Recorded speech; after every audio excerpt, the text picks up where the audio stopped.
Tony Stark is really a person rebuilding himself, redefining himself. It was an interesting progression from where we left it last time, because last time he said, I'm not going to make weapons. Well, what has he been doing? Well, what he's doing is he's trying to bring people together, and he's trying to look forward to a brighter future. And I think Tony takes it a step further here, brings about the Stark Expo, continuing the tradition his father started, the aspect of his father that was not involved with making weapons and blowing things up, but instead looking towards the future. It was the Walt Disney aspect of Howard Stark, who saw technology as a portal to a better future. But that dream had subsequently been abandoned after '74, and that World's Fair type of expo that he had organized had been left fallow, and now Tony decided to take on that mantle and decide to bring about the expo.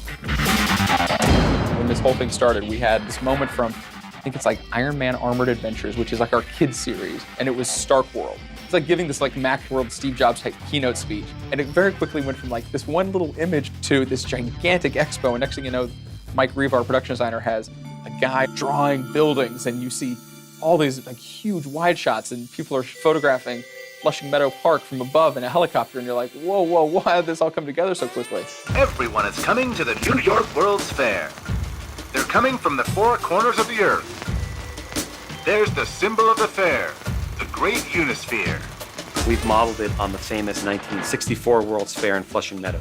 John being literally from right across the street, he literally was from Queens, in his apartment right onto the site of the 1964 New York World's Fair. So he has a love for it. And this is the whole thing with this is I grew up literally right across the street from this right here. Yeah.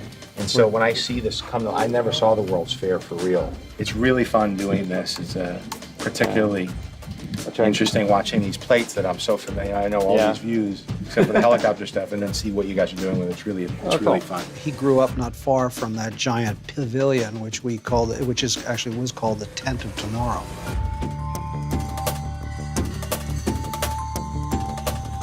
We ended up designing pretty much the whole flow of the chase and all the stuff that's in the end of the movie.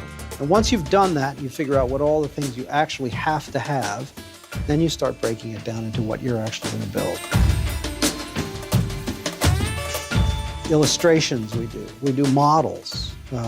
You try through all those different ways to explain exactly how these pieces fit together. Because they're so massive, you can't build them all in one place. You have to break them up a little bit here and there. So we ended up breaking up the stage. The interior Tent of Tomorrow, we have to build because there's not a set that had that kind of video screen or size that we needed. I love the Ironettes. Did you see those girls? 1, 2, 3, 4, 5, 6. Whoops a daisy. 1, 2, 3. That's it, Kylac.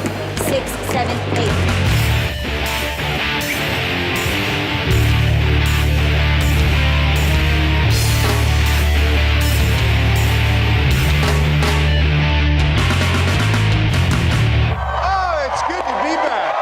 Tony has spent a small fortune on recreating this Stark Expo. He built it greater and bigger and grander than anyone could ever have imagined. The set's very impressive. We build the interior. We're going to build the promenade. We were lucky to find the Sepulveda Dam. Part of the movie magic for the expo and going to all these different locations was that we would take some of the same elements to different locations. The dressing has to kind of flow from one to the other or whatever. It is not just being on the ground. There's a lot of aerial work that goes into those sequences, too.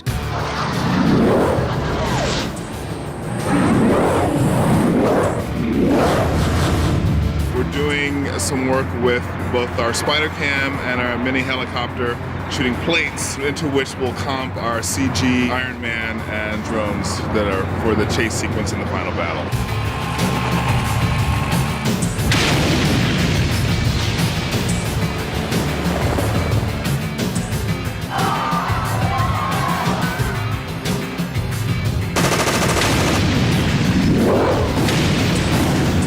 Now that Stark Expo has become the huge centerpiece in the film that kind of bookends the movie.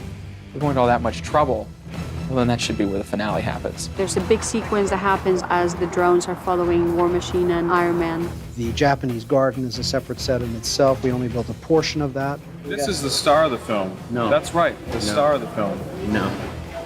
I'm just the man who stands next to the man. What's this piece of tech right here? This is the War Machine helmet, without the faceplate, mind you. Should we put it on? Show them how it works. Are you ready? Ta-da!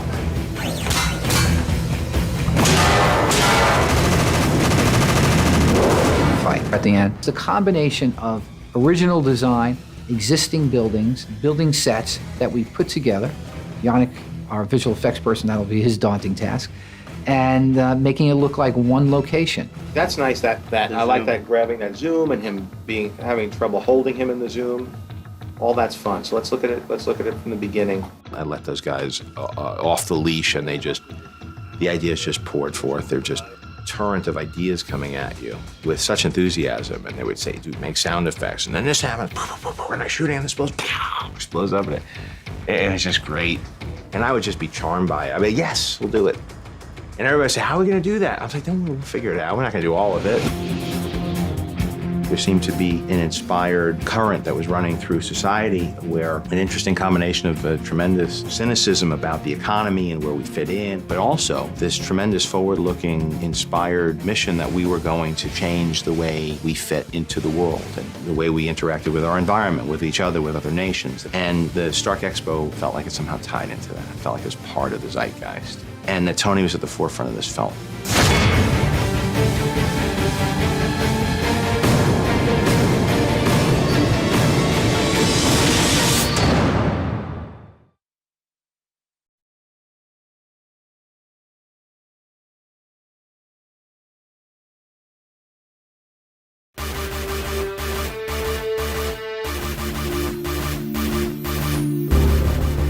Visual effects we've been working on for a long time.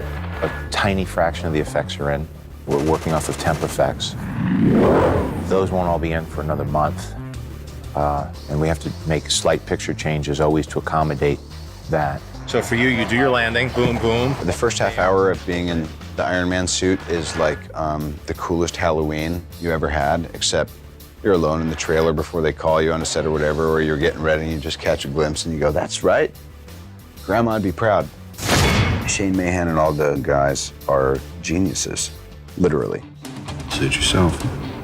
Everybody knew, like, and Marvel especially, like, it can't look like a guy in a suit. That was the interesting challenge of getting the right proportion of the suit to the girth of the shoulders, to the size of the head. Make it as small as you possibly can.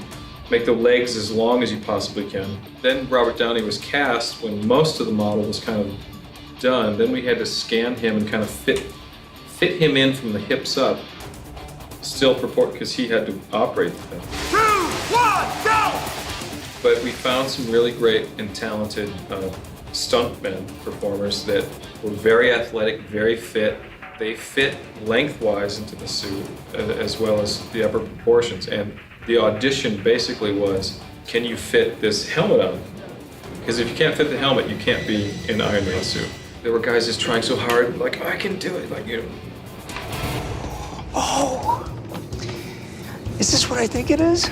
Yes, it is. We call this the autopsy body. The technicians and the Air Force and Army brass are going to be taking this apart to sort of see how it works. We built 2 practical hero suits and like 4 stunt suits, and and then we built the Mark II. Was actually a hybrid. I mean, it was half fiberglass and half rubber, so you could get some flexing in it as well. So now we're able to get this kind of compression with the ribs. So it gives the actor a little more flexibility in bending side to side. What we had going against this was that we're creating this, armored suit on a man that's going to move like an acrobat and a fighter, but just clearly more robotic. First of all, how do you get around that convention and that physical problem? And how do you create that world and still make it feel like it's actually happening? We were originally asked just to provide some reference pieces for them to film, and then they were going to do a lot of CG work. As the scope of the project developed, they realized that that it would work better if they had some more practical elements involved in it. And it just started expanding into us actually putting a guy into the suit and ended up using a lot of it with the man in the suit. Jon Favreau knows the limits, the parameters. He knows how much the actors are willing to put into it. In this film, they're going to do mostly motion capture for the legs. Replacing the legs helps the actors on set be a little bit more mobile than they could be with the entire suit. On the first one, we really had them dressed up in the entire suit, and it was really awkward to walk around in. So For the second movie, we really want to try and free them up so that they can perform as best as they could. Is that thing up higher than it was? I have no idea where it's going. I think, like John, want to do as much of it practically as possible. To me, some of the best stuff, the best visual effects are just stuff that we shot practically, or the Mark I suit. Favreau always is pushing that aesthetic. He wants to believe the camera move. He wants to believe that it could be shot by somebody on a platform somewhere. He's always asking about the map. At that point, they can start to rotate, and we could be doing this. Even though we know we're gonna have to rely on digital effects, the goal in conception is to figure out where the camera would be if this thing was really happening. Because then the film's a little more honest and then it's rooted in reality. I think that was successful about one. He really strives to at least have a grounding, solid, practical camera move, a grounding element in the scene, as much as possible in the plate that's real. Shooting practical elements seems big and expensive, but it's actually less expensive than the type of digital work that would be required. And even digital work, they'll go out and shoot elements on their own. Rarely do they build something out of nothing. We always try to have it live and practical. When you can, you do. When you can't, you always look at a practical reference so you can either match it or augmentate it. We learned in the first one that the more practical elements you could shoot and the smarter you were in the way that you conceive of the shots, and the less you're asking of your vendors to create out of nothing, the more likely you are to achieve something that fools the audience. We use the suits throughout scenes just to get capture, reference. You know, we get a really good sense of what the lighting is, how they respond to lighting, and we really strive to have shots where you cut practical suit, CG suit, practical suit, CG suit. You don't know what is what. Here at ILM, baby. NorCal. When you look back on 2, because ILM and the various houses did such a great job, they were able to embellish upon that reality so well that we relied more on digital, ironically, in 2, and because we had learned so much about what we could accomplish. And we used less of the physical realities, and we ended up relying more on the digital side of things, but still maintaining an idea for the camera that would be rooted in a reality. Between us and visual effects, we really came to the conclusion of physical start, physical end with a soft, gooey texture of digital in between, maybe with a few more shots. I told you to shut it down.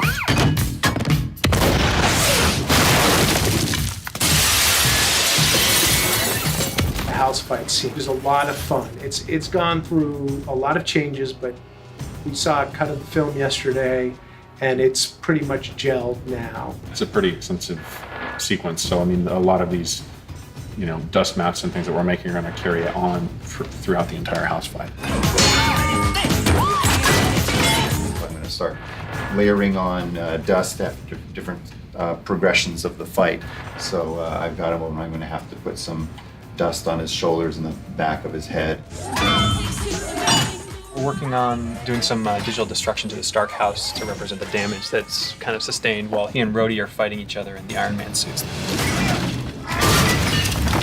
We will give John exactly what he wants. You know what, I want to destroy more of this. I know that I want Iron Man to lift his head and break through this fireplace right here, so we should start planning on what kind of debris is going to fall off his head. Should the explosion be bigger, what should we do with the fire? You know, the fireplace seems kind of a little bit undented, undamaged after he pulls himself out. So we sort of up the intensity of the damage. The whole wall gets caved in as Iron Man hits it, and then you have a much larger fire explosion element.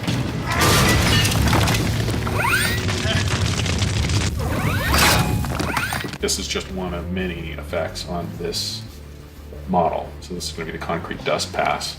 There's a specularity pass, there's a color pass, all of that. This is the map that he has painted for me so far, and in this particular thing is the damage and the dust is on the back of his shoulders and back of his head and stuff like that. There's a few areas that are still in progress, so that's why they're gray and yellow at the moment. This is showing me that it's not done yet.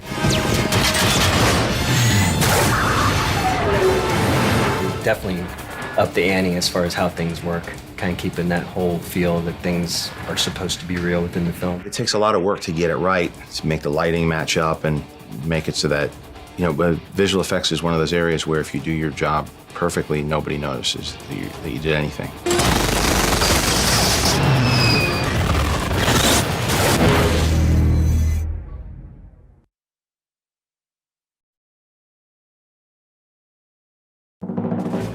S.H.I.E.L.D. is one of the most interesting properties that's ever been created here at Marvel because it has its roots firmly entrenched in the 1960s, very much into the whole, spy genre that was huge back then, from James Bond to I Spy, you name it. So it was Marvel's take on that, but it was also uniquely Marvel, tied in brilliantly with the Marvel Universe. It's the through line. S.H.I.E.L.D. is the area where you can go back and connect this world in a way that's relatable and let everyone else be kind of who they are. They sort of are the Da Vinci Code-esque kind of branch of the Marvel Universe, where every mystery is known by them and cataloged by them and saved till the point where they could probably figure it out.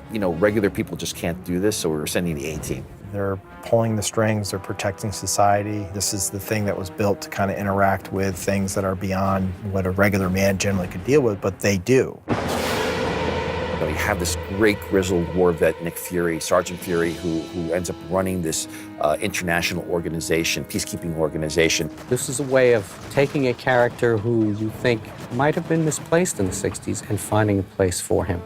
This was a hard-bitten, tough guy, and yet he was a fantastic choice to run the S.H.I.E.L.D. organization. Nick is Nick. And you kind of take him for granted.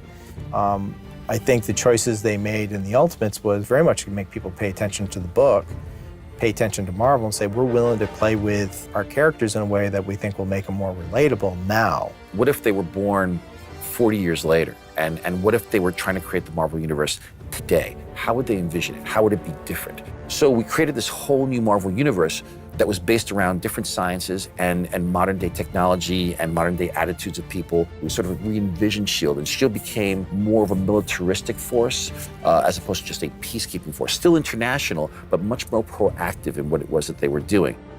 We created Nick Fury as an African-American character, which we felt was something that we needed to do. The movie version, very inspired by the Ultimates version with the help of Mr. Jackson, and he's proven to be very cooperative on the publishing side also. When I was a kid, Nick Fury was a white guy running through the jungle with a whole bunch of other white guys. And then he was David Hasselhoff, and then all of a sudden I picked up a book one day and it's like, hey, that's me. Oh, wow, hey, I'm Nick Fury. This Nick Fury kind of reflected that he would get involved in your private life, that he would investigate you without your knowledge, and that he wasn't quite the good guy, that he had a darker side to him, which Nick Fury, when he was running S.H.I.E.L.D. back in the 60s, that was never really explored. He's kind of got something behind him. You don't know what his pure motivations are, which is not unusual when you're dealing with a secret governmental society. This guy would face you down and interfere with your life. Straight from the Ultimates. I mean, that's why we cast him. We thought fans would go crazy if Sam Jackson showed up with an eye patch and he looked just like he did in the books. When we contacted his people, we were like, we need him for half a day. And I think we did that half a day in the first picture on a Saturday. No one was supposed to know. We didn't even let him walk from his trailer to the set. We drove his car onto the stage, parked it next to the set. He did his thing, got back in the car, drove back to his trailer. We were so convinced that no one's ever gonna find out. It's gonna be such a secret. It is so on super duper lockdown, but it was so cool, such big news that by Monday, it was all over the place. When I look at comic books, I always see them as movies anyway. I have for a very long time. So all of a sudden it was like, well, I got this job. I don't have to audition. I don't have to do anything. I just got to wait on the green light the movie and I'm in. I was, all in favor of it. Plus, I've always liked, Nick Fury. Even when he was a white guy, I liked him. He was very cool. Sam Jackson has tremendous screen presence, and he's the character that the ultimate Nick Fury was based on. So just the idea that we stuck him in the first one was a bit of a lark. It's like some sort of cruel joke, to throw Nick Fury in at the end, it was obviously intentional, but the writers who put Nick Fury into the end of Iron Man 1, it's sort of one of these to me, passing it forward, saying like, all right, now you deal with it. He makes a return appearance and hits Tony Stark when he's perhaps at his lowest point. We wanted his energy to be that of like a grizzled AA sponsor who's sort of been there and was going to confront the guy on a level, both lovingly but unflinchingly. You let your friend fly off with your suit. Now, if I didn't know better. You don't know better. I didn't give it to him, he took it. Whoa, whoa, whoa. He took it? You're Iron Man, and he took the suit from you? People can take things from Iron Man, and he can't take them back? Is that right? I'm here to give some exposition. Maybe next time I'll get to kick some ass. I go slow. The same thing happened in Star Wars. You know, I showed up, I didn't do anything, went to a funeral. Next time I showed up, I kind of sat there and talked to some people. Next time I got to kick some ass.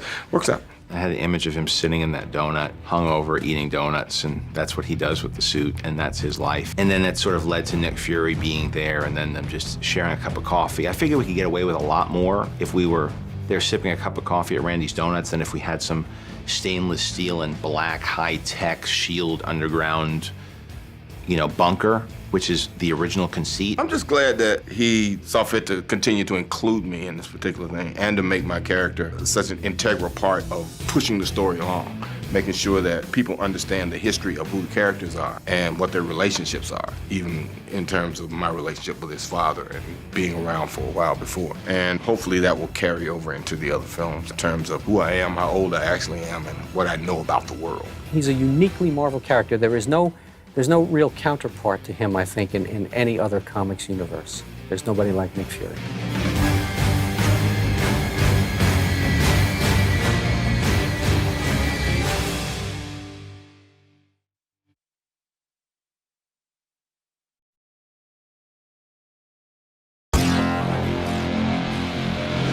And you have this temptress, shape-shifting female character, Black Widow, played exquisitely by Scarlett Johansson. She starts off as Natalie Rushman, the femme fatale assistant that Pepper knows something's wrong with. In walks this young, gorgeous bombshell and really throws Pepper off her course, you know. Will that be all, Mr. Stark? Yes, that will be all, Ms. Rushman. Thank you very much. This idea of this temptress that comes in and tries to break up the relationship, it adds that little bit of spark between the characters. I want one. No. You sure? Yes. She turns out to be a member of S.H.I.E.L.D., and she is more of a compatriot of Tony's than a love interest. Black Widow was a very, very interesting character because when she first appeared, she was not even costumed. She was this vampish kind of Soviet agent. The Black Widow, again, is another one of those wonderful characters that springs from the 60s spy genre. She's a Russian defector. She came out of a project called The Red Room, where she was taught to be the perfect Russian spy. She started as a ballerina, and then she comes to the States and becomes a part of the superhero community here and rebels against, you know, her Cold War masters of the past. And it's the perfect name for her because she's beautiful and she's deadly. She was very, very three-dimensional, as was Clint Barton Hawkeye, because the relationship between the two of them was something that had a great deal of subtlety to it. The way she would play him and the way he would play up to her, the way he needed her approval, even though he kind of played a bit of a tough guy. And so Natasha, at the same time, having this kind of femme fatale quality, made her a very, very interesting character. I've always felt that she was a fascinating character with many facets to her personality. She has that espionage-y feel. Scarlett being chosen makes her feel just really cool and sexy, but it contemporizes in a way, makes people think about the character in a fresher, younger way. It's the harder challenge with Natasha and her character was it was very much a product of the Cold War ideology. With this reimagining through the Ultimates and then the movie and then Scarlett coming in and making people pay attention to the character and say, this is young, sexy, and cool, it allows us to play with reinventing the character and kind of get away from the Cold War analogies. More a product of what's going on in the world today, which makes it a little bit easier to relate to the character. What can we say about Scarlett Johansson embodying her, except that she's absolutely cool. I mean, she looks beautiful. Her moves on screen are choreographed in a way that are beautiful and ballet-like, but yet really vicious. I mean, she doesn't just, you know, give these people a light punch to the chin. I mean, she takes people out.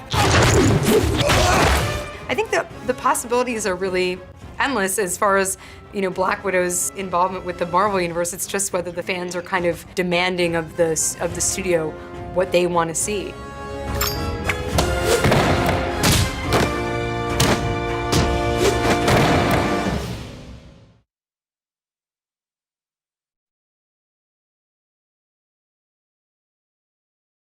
We set up in the first film, Rhodey, Tony, best friends. One is a very dedicated military man. Tony is the lone gunman out there by himself.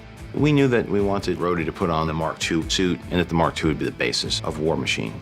War Machine in our film is based upon the suit that Tony builds first in Iron Man 1. He goes on his first flight, he crashes through the house, and he puts it in the Hall of Armor. Over the course of the sequel, Rhodey gets his hands on that, brings it back to the military, and the military believes that they have the rights to this armor. Let's take it inside. In this film, Rhodey is going to take much more ownership of not just the suit, but sort of the idea of what the suit should be for and what the duty of anyone who has that kind of awesome power, what their responsibility is to the greater good. I don't think it should be lost on the viewers of the movie or people who read the comic books that here is this Iron Man armor that now is filled with weapons, which is sort of kind of what Tony fought against earlier on in his career, but sort of a necessary evil. And he doesn't even put himself in that armor. He puts James Rhodes in that armor because he feels he's the only guy who can make the right decisions with an armor like that. And I think that's really, what makes Rhodey such an integral character in the Iron Man mythos. Rhodey has a different perspective on life than Tony. It's probably a little bit more about, patriotism, service, doing what you think needs to be done for everybody. Cheadle as James Rhodes walks that very fine line of being a man of duty and being a friend to Tony Stark and trying to understand what Tony's ultimate motivations and goals are with the armor, but at the same time trying to do his job as a soldier of the United States Army and following orders and listening to his higher commands. War Machine lives up to his name. It's all about offensive weaponry, whereas Iron Man has weapons, but at the same time he has many other functions in the armor. There are many other things that the armor does. War Machine is pretty much geared towards blowing you away. And he doesn't hide the weaponry. It's on his shoulders, it's everywhere. So this character is sort of a souped-up version of Iron Man with the emphasis really on the offensive weaponry and going on the attack. You've got adapted from the comics. There are many, many different looks of all of the characters in our comics over the years. And we take what we believe are the signature looks, the markings, making it much more militarized than something Tony would design himself. Suddenly, the color differences aside, you're not going to mistake one for the other. There's a big difference between the silhouette of Iron Man and the silhouette of War Machine. And they need to have their distinct characters. Even when the masks are closed, you want to feel the different characterizations and the differences between them. We played around with having a War Machine type suit in the first film, a Mark IV. But it was like, we don't mind combining things sometimes, but it just seemed like that should be War Machine. And so the part of it is, how is War Machine and Iron Man different? How are they competitive? What's that friendship? How is that an extension of their friendship? How does Rhodey change when he puts it on? In the comics, he actually goes mad because it's Tony's suit. We don't really go down that road, but we do show that maybe Rhodey's getting to be a little bit more of an individualist than he might have been. You look back at Rhodey through the comic books and he is, so different in every, different iteration of who he is, depending on who the artist was, depending on who the story creator was. So it's a dynamic that continues to shift and change, and you have to try and cull the best of what all of that mythology was and try and come together with all the disparate pieces of this film and decide, okay, who is he for this movie and what's the best, sort of combination of all of those different things that works well for this movie.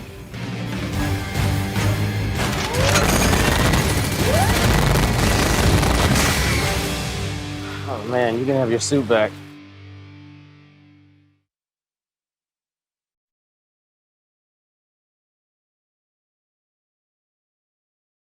DJ AM, Adam Goldstein, I didn't know him personally, but I knew his stuff.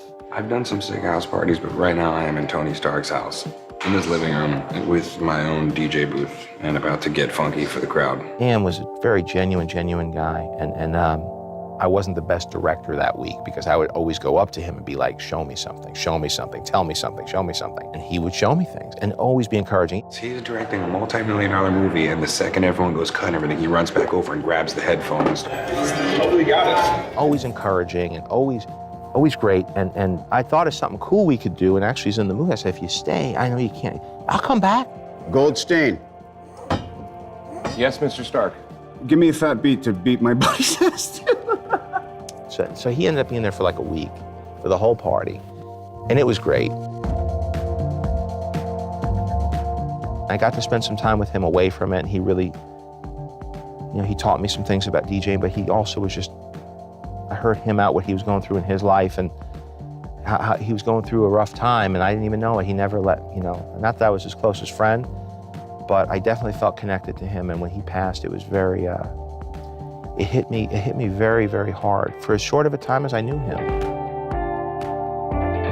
And we thanked him at the end. of the film. It was really nice at the end. It's like in memory of Adam Goldstein with the little AC/DC lightning bolt in the middle of it. He had fun on it, and it was a real gift to be able to share a few months at least with the guy and get to know him, and hopefully his family and friends find comfort and able to see that and see him, and hopefully it brings back nice memories for them.